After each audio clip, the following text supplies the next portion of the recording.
folks, and thanks so much for joining us for this Q&A. We are talking about Platform Year 7, and we are thrilled to be joined today by our charity partner, Trans Lifeline, represented by Bri Barnett, who's joining us here today. Bri, thank you so much for joining us for this Q&A.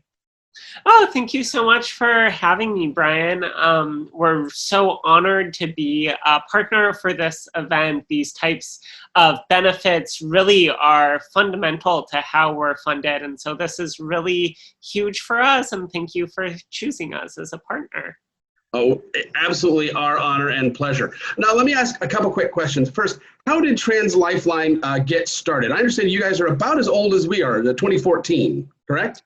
Yeah, we got our official declaration on actually Halloween, October 31st of 2014. So we're celebrating our 5th anniversary year right now.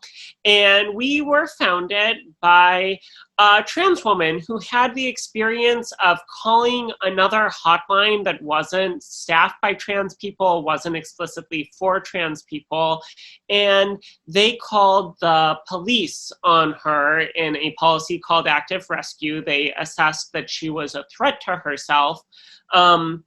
And that resulted in institutionalization in a misgendered facility, and it was actually really traumatic for her. And so it occurred to her that, trans people need a service that uniquely understands trans people, and trans people need a service where we aren't going to call the police on you unless you ask us to. And so that really was the inspiration for us. And since then, we've grown so much to now being the largest direct service provider for trans people in North America. And we're going to answer nearly 30,000 calls this year. That's amazing. And we all know that the LGBTQ community is vast. It is a whole wonderful rainbow spectrum of humans, but all with specific needs when it comes to support.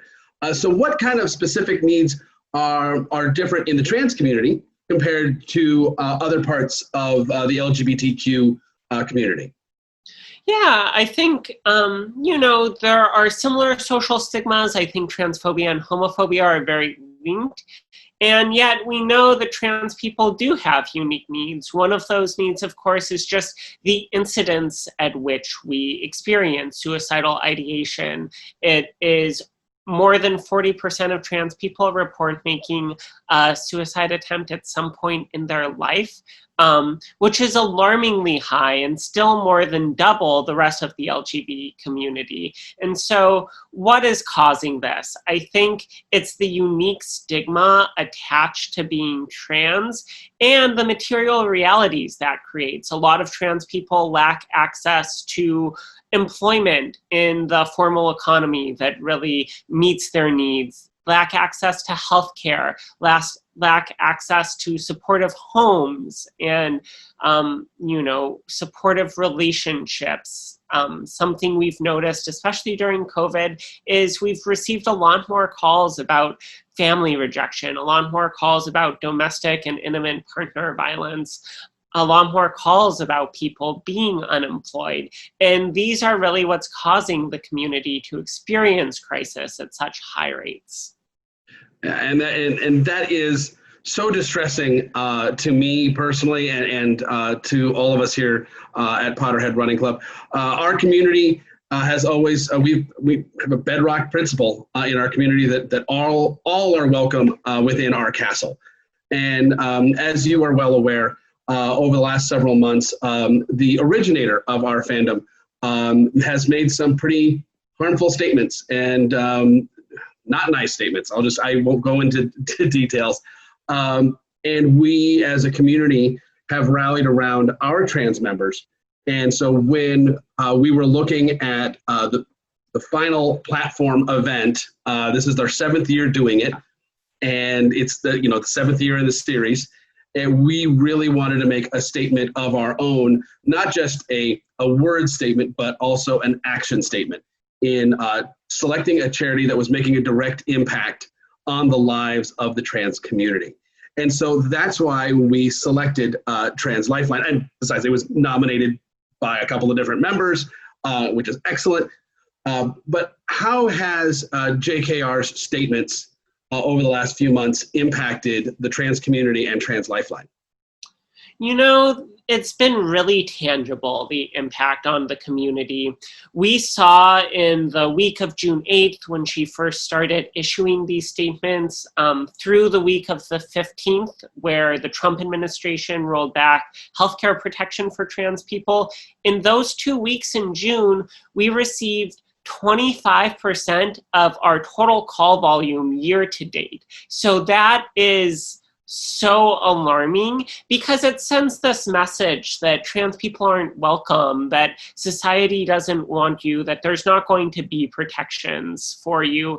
And so it's really tangible. And a lot of these statements that have been put out often kind of have a little bit of this plausible deniability behind them, but trans people hear what's really being said, and that's why it's had such a strong impact on the community. So there's no question that it's harmful to trans people to hear those things, and also that it feeds into those political attacks as well and makes it more acceptable for politicians to then come out and actually target and hurt trans people with policy. So it's incredibly devastating, but we've been so happy to have such strong embrace from the fandom community. There have been Harry Potter yarn clubs, knitting clubs that have pitched in to help support our work. And now, of course, y'all. And I think it does send a really powerful statement that,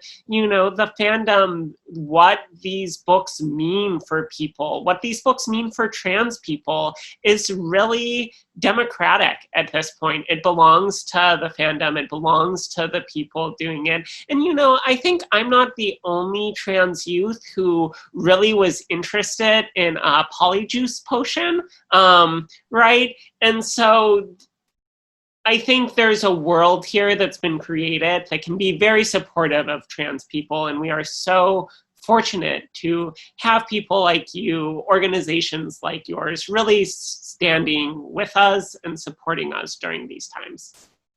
Absolutely. And you talk about the community, and but a lot of people don't realize that, you know, or don't really think about, rather, I'm sure they realize it. They don't think about it, that the trans community is wildly diverse within itself.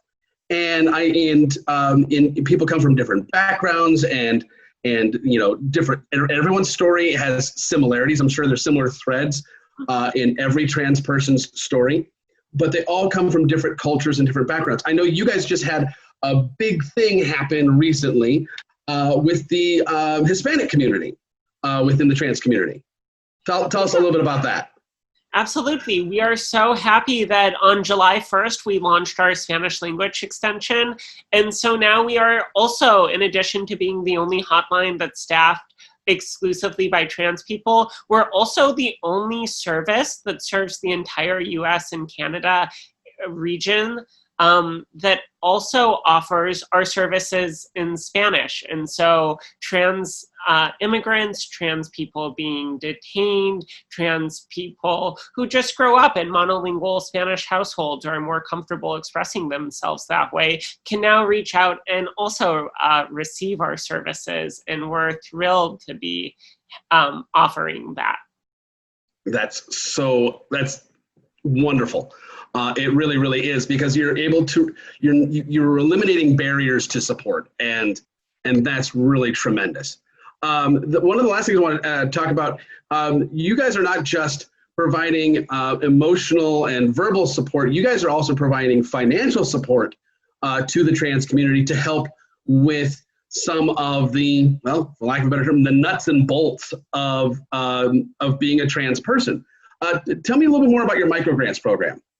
Yeah, so our microgrants program started originally as an organization called the Trans Assistance Project right after the 2016 election. And the focus is to give money to trans people to help materially improve their conditions, specifically by helping them legally change their name and gender. And now that that's a Trans Lifeline program, we've grown to being able to give out over 500 of these grants per year. And what's in an ID, right? An ID means housing. An ID means applying for a job. When you get that job, you have to submit your identity documents. And if they find out you're trans, that opens up the possibility for discrimination. An ID means going to the polls and voting, especially in a political environment where voter ID laws are now being a requirement for voting. And ID means so many things, and really can completely transform someone's life. And for a citizen, the average cost these days is around $490. For someone in the immigration process, it's up to $1,800, which is really outrageous, which is why we put aside a special set of money for the immigrant community. So we give out 2 of those grants on average per month. And then we also do specialized support for trans people who are either imprisoned or detained to help make their lives a little bit more livable.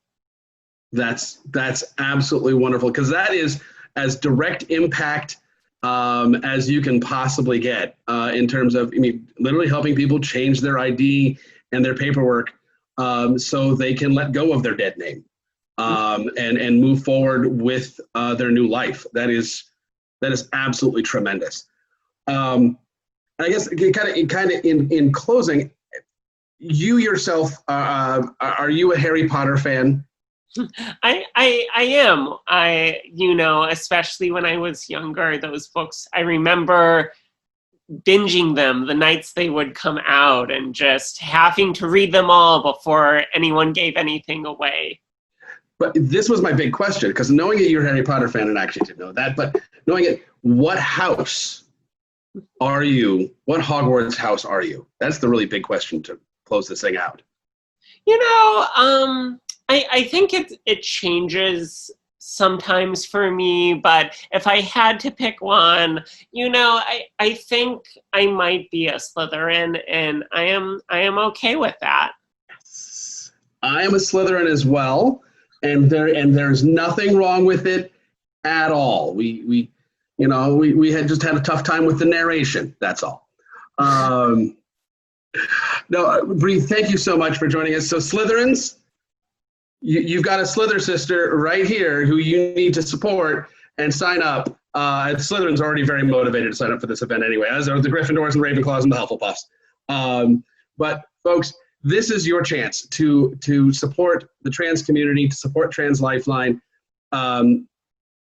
This is the time. Platform year 7, it's open for a couple more weeks, but we really want to sell this one out.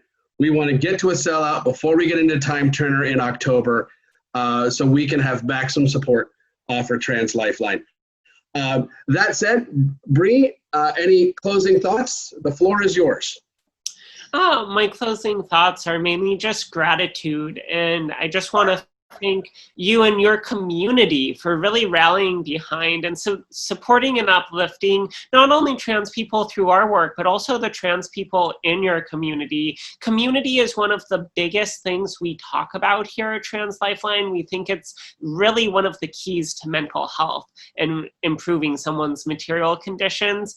And being an environment that sees and uplifts your trans members really it's invaluable. You can't quantify it. So just thank you all so much. You are very, very welcome. Thank you again for joining me today. Everyone, go sign up for Platform Year 7. Don't forget your shirt. And you want to get those as well, because they're really cool. And those will support Trans Lifeline as well. Bri, thank you so much for joining me today. And let's get this done. Happy to join. Thank you for having me. Thank you.